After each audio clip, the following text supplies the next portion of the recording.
Okay, everybody. We took another little trip this weekend. We're up in Antrim. We're not on the coast. We're actually down a bit south. We're actually at Shane's Castle. The reason we're here is Steam Rally's on. So I'm going to come up here, have a look around, and because as I said earlier, there's some stuff up here that you won't see further down the south. But I'm going to have a chat with a couple of the lads. There's some very unusual stuff up here, and later on, as I said, they're going to bring them down to Strabally Steam Rally. So we'll have you a sneaky peek. But in the meantime, we're going to have a walk around. I mean, what a scenery here. And we'll show you what's actually on up here this weekend. Okay guys, hope you're having a fabulous bank holiday weekend, because ours is just starting.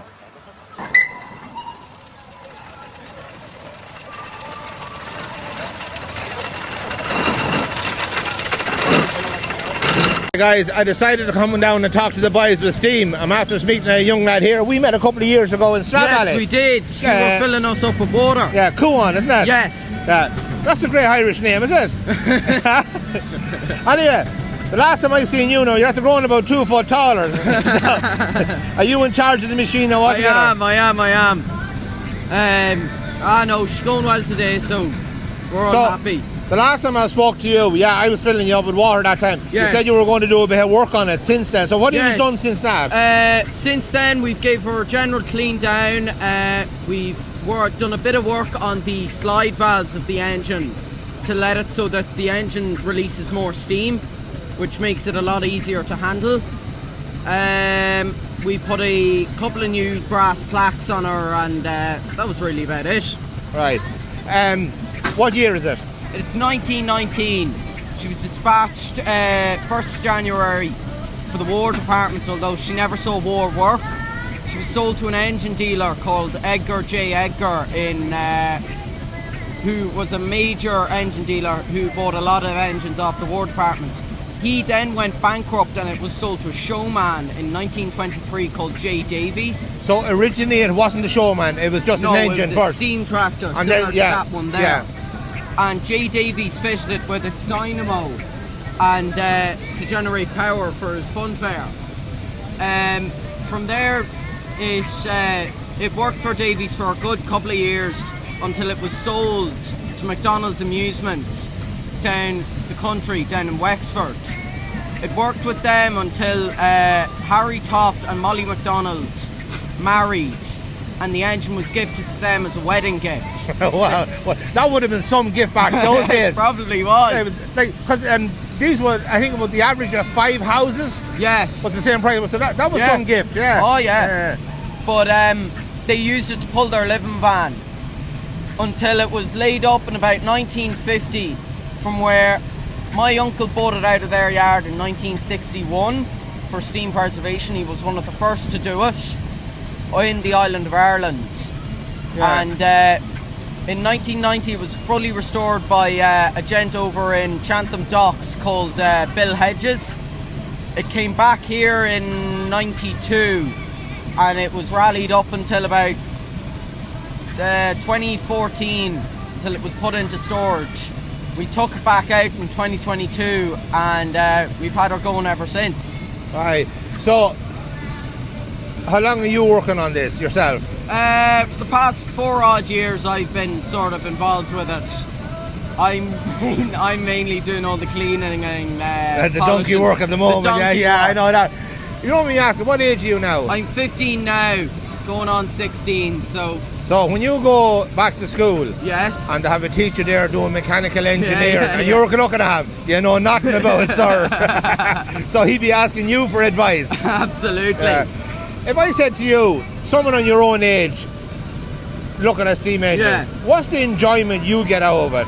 I love seeing how they work. I love seeing them visually. I also love the history part of them, where you can actually look and see, this worked there, and figuring out who owned it, and sort of, over the past 100 years they've done quite a lot, so you sort of have to wrap your head around it. Yeah, and the most important thing is you get to drive it. Yeah. It's a fabulous little machine, anyhow. But anyhow, I'll probably see you in Strabally again this year. Probably. Yeah. Okay, listen, Cohen, thanks a million. Yeah. Pleasure meeting you again. Pleasure meeting you. And we'll go around down here and we'll see what else is on show today. All right. Okay, guys, as many as know, I have a little D series truck myself, but when I come up here, I mean, look at this fabulous machine. It really is. And of course, it's belonging to a lad I know very, very well, Liam.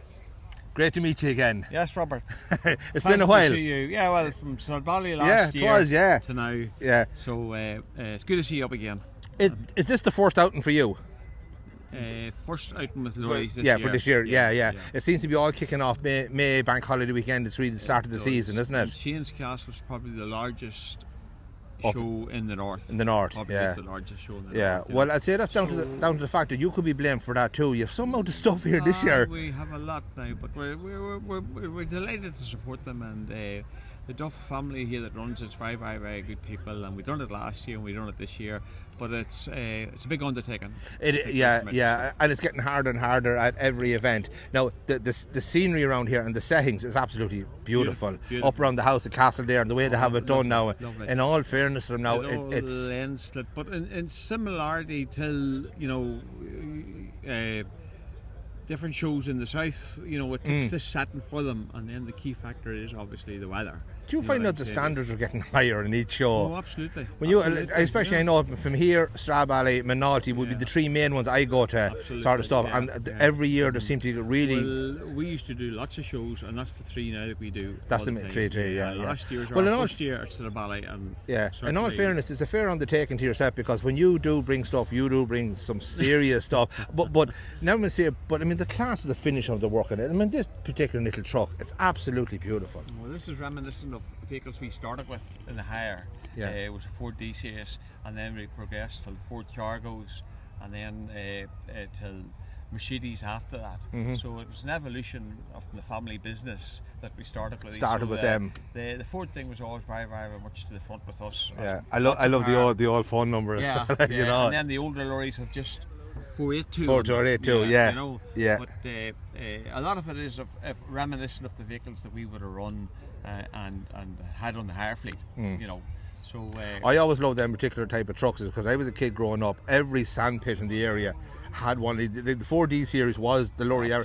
Now they're like hen's teeth. Yeah, well, there were like so many different vehicles of the era. The cabs and all was very, very poor in them. And they were worked to death. And they were worked to death. Yeah. And the Ford was a competitor at that time to the Bedford, and Ford really didn't get the same recognition, but they were a better lorry in lots of ways than the Bedford. You know, one, you had the tipping cab, and you could have walked in the tipping cab, and there was a bigger range than the Bedford, you know, but they were simpler then, Robert, than what they are now. Absolutely, no such thing as a laptop back those days. A vice grips and a 10 spanner or a half inch or 3/4 was enough to keep you going. Absolutely, you know. Now I know as my own little lorry as well, if I'm going anywhere without the trailer, oh God, it'll break your back. Put the trailer on it and a load, it's actually quite comfortable. You know, you tip along there nicely, because the one I have now is the engine lying on its side. Dover engine. Is that the same as it? Same there, It's absolutely fabulous here. Did you have a look around at the other stuff that's here? Well, we haven't got away because we have to pay attention here. We have to be here to keep an eye and I was down at the American Car and Truck Show in Kilbeggan last weekend. It was massive. It was there was some serious Kenwood's there and stuff and the whole lot, and the whole topic was everyone, what are you getting to the gallon? And most of them couldn't get over 2.5 miles to the gallon, like, you know. But you know what, I really admire them guys, because it's a sore subject with the fuel costs at the moment, but they still bring them out to raise money for charity. Absolutely. And make an absolute fortune across the Midlands there for charity, you know. As people says to me, well, what do you do it for? Well, I like vehicles, and we've always had vehicles, and we always had them in the family, but you're absolutely right. It gets a bit of advertisement, and there's always a charity somewhere along the line getting some back out of it. But you ever notice now, people of maybe our age, if I could say that, or a little bit older, but you see them walking by and they see the likes of the Ford Transit, and always has a smile on their face, because they bring back so many memories. Either I was brought to school in that, or when I my first band, I was in one of them. The amount of people that tells you stories here about different vehicles, it's just amazing. And it's heartwarming. But it's our heritage. It's our heritage. It's what we grew up with, you know. And people keep saying, well, where's it going to end, or is there the new lorries going to end up like this? Who knows? I'd love to know in 40 years' time, and we go to a show like this, what's going to be sitting there? Not going to be too many of them things. No. Well, the older lorries, like these ones beside us here, you know, and the real veteran cars have now got to be designed for museum pieces. Yeah. Really, they're Yeah. not for the road now, the modern traffic. No. And what you find with these here is... Well, the solid steel that's in them, yeah. they're built to But last. They'll still be there, you know. It's if you drive that there for a day now, Robert, you would be well for a week after. Like. Oh, there were great men back those days. I am telling you, I got a young fella at home. Jack does some of the filming with me now, and his father has one of the brand new Scanias. But I got him to reverse my little lorry one day, and the first thing he said, "Steering's locked." I said, "No, it's not. You didn't have your wheelie mix this morning." You know, and I couldn't believe it. How did they actually drive in those days? Listen, rumours around that you might be in Strawbelly this year. Please God, we'll hopefully be there. You enjoyed yourself last year. It was my first year in it, and it often got clipped, but due to other shows here and this, not the other, and due to doing less shows, we said we'll pick different selected shows out. And Stradbally last year was very, very, very good. Thoroughly enjoyed it. We were made very, very, very welcome, and please God, we'll be there this week. Well, I promise you, if you see in Strawbelly, we'll have a pint. Thanks, Robert. Liam, thanks Good a million. talking to you. All right. God bless. I'm going to take another little trip around here because the lorries are really starting to take off. Yes, it's a steam rally and that, but without the support of vehicles like this to bring the crowds in, you know, every little bit helps. Thanks, guys.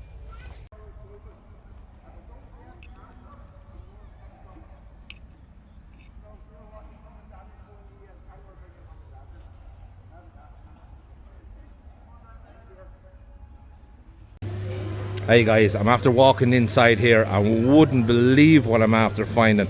Look at the model display of the circus. Lucky enough, I have the main man here.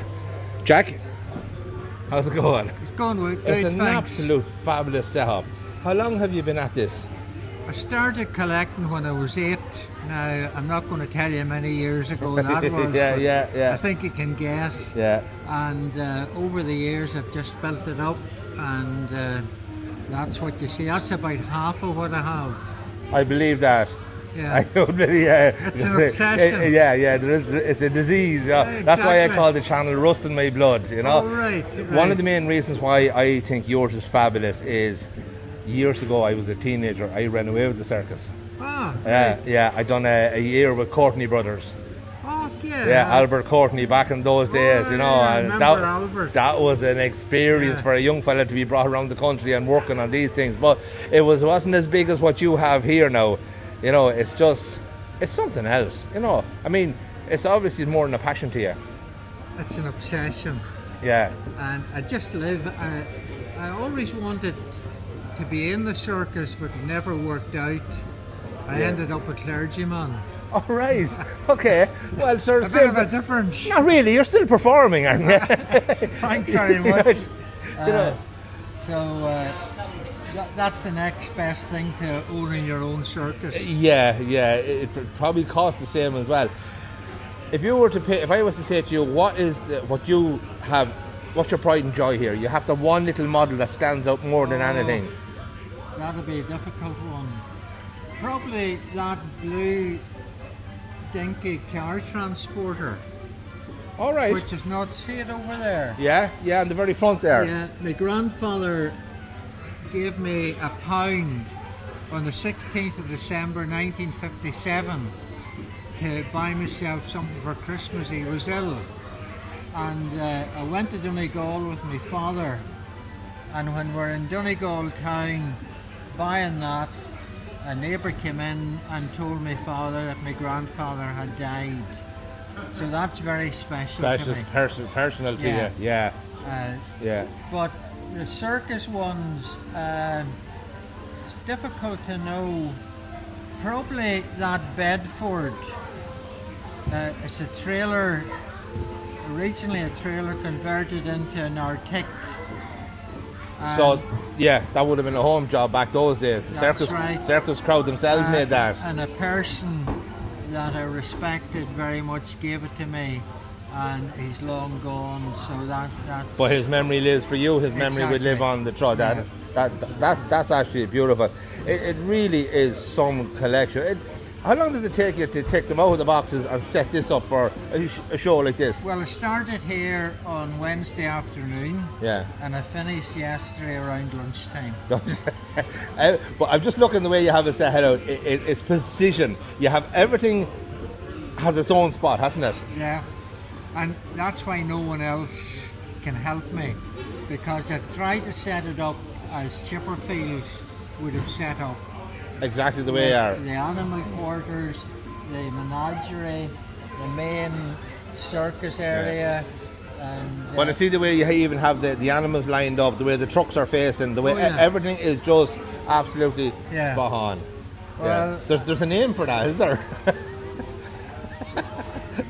There's letters after our names. call it perfection. Yeah, I'll agree with you there. I'd absolutely agree with you there.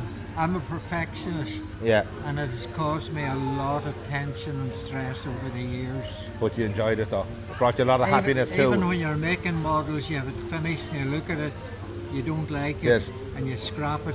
Yeah. So- I know the feeling. Unfortunately, I'm doing tractors, so a little bit more Right. expensive scrapping them ones, but it does happen now and again, you know, especially when you spray something, they say, no, it's not what I imagined it was going to look like when it was finished, and it's back starting all over again. That's the problem. Yeah. Well, and maybe models, but you have the same diseases I have, rust in my blood. You know? Listen, it was an absolute pleasure meeting you. Great. And we'll call back later on. And keep your eyes out for this guy, because if he is anywhere to a show, you have to come and see it. It's just jaw-dropping. And to see the face on the kids when they come in and see it, it's brilliant. Jack, thanks a million. I'll see you soon. Great.